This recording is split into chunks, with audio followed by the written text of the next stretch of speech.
Tahukah kamu, ada orang yang bekerja sangat keras, bangun pagi, pulang larut malam, tapi hidupnya terasa selalu sempit. Sementara ada orang lain, usahanya biasa saja, tapi rezekinya seperti mengalir. Banyak yang bertanya, apa rahasianya? Apakah karena mereka lebih pintar, lebih beruntung? Belum tentu. Karena dalam Islam, rezeki bukan hanya soal kerja keras, tapi juga tentang keberkahan dari Allah. Dan menariknya, ada beberapa amalan sederhana yang bisa membuka pintu rezeki dari arah yang tidak pernah kita sangka. Amalan ini pernah diamalkan oleh orang-orang saleh, para ulama, bahkan para sahabat Nabi. Namun sayangnya, banyak dari kita justru sering meremehkannya. Mari kita bahas apa saja amalan sederhana yang jika kita amalkan dan rutinkan, insya Allah akan membuka keberkahan dan pintu rezeki dari Allah tidak kita sangka-sangka. Inilah amalan pertama, yaitu istighfar. Suatu hari, seorang laki-laki datang mengadu kepada seorang ulama. Dia berkata, "Hidup saya terasa sempit, usaha saya selalu gagal, rezeki terasa sulit." Sang ulama hanya memberikan satu nasihat sederhana. Beliau berkata, "Perbanyak istighfar."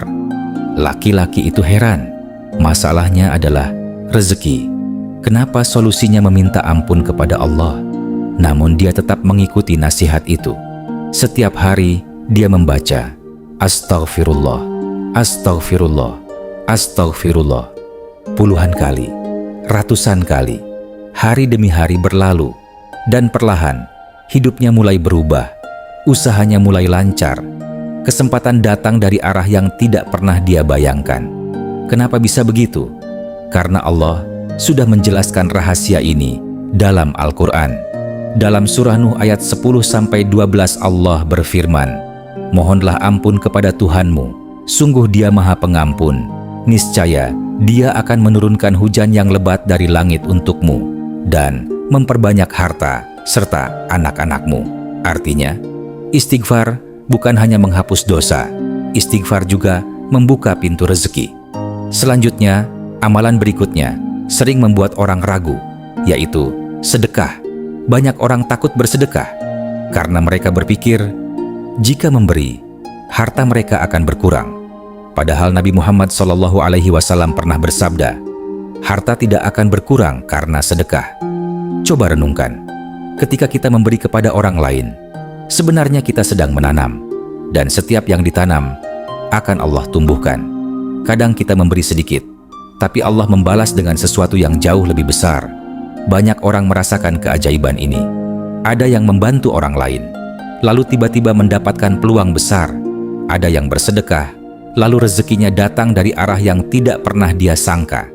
Karena dalam Islam, rezeki bukan hanya hasil usaha, tapi juga hasil dari keberkahan. Dan amalan ketiga, yaitu sholat duha. Amalan ketiga ini sangat sederhana, namun luar biasa, yaitu sholat duha. Banyak orang sibuk mencari rezeki sejak pagi, tapi lupa menyempatkan diri untuk mendekat kepada Allah. Padahal, dalam sebuah hadits qudsi Allah berfirman, "Wahai anak Adam, kerjakanlah 4 rakaat duha di awal hari, niscaya aku cukupkan kebutuhanmu sampai akhir hari." Bayangkan, Allah sendiri yang menjamin kecukupan kita. Hanya dengan memulai hari dengan ibadah, banyak orang yang menjaga sholat duha, merasakan hidupnya lebih tenang, rezekinya lebih mudah, dan urusannya terasa dimudahkan. Renungan. Sekarang coba kita renungkan. Mungkin selama ini kita terlalu sibuk mengejar rezeki, sampai lupa membuka pintu rezekinya. Padahal Allah sudah memberikan kuncinya. Istighfar, sedekah, sholat duha, amalan yang terlihat sederhana, tapi memiliki kekuatan yang luar biasa. Dan bisa jadi, bukan usaha kita yang kurang, tapi amalan kita yang belum konsisten. Penutup, mulai hari ini, coba lakukan 3 hal sederhana. Perbanyak istighfar setiap hari, biasakan bersedekah, meskipun hanya sedikit, dan jangan tinggalkan sholat duha. Lakukan dengan ikhlas, karena ketika Allah sudah membuka pintu rezeki, Dia bisa memberikannya dari arah yang tidak pernah kita bayangkan. Dan ingat, rezeki bukan hanya tentang uang, tapi juga tentang ketenangan, kesehatan, dan keberkahan hidup. Kalau video ini bermanfaat, tuliskan di komentar. Bismillah, lancar rezeki. Semoga Allah membuka pintu rezeki kita semua. Amin.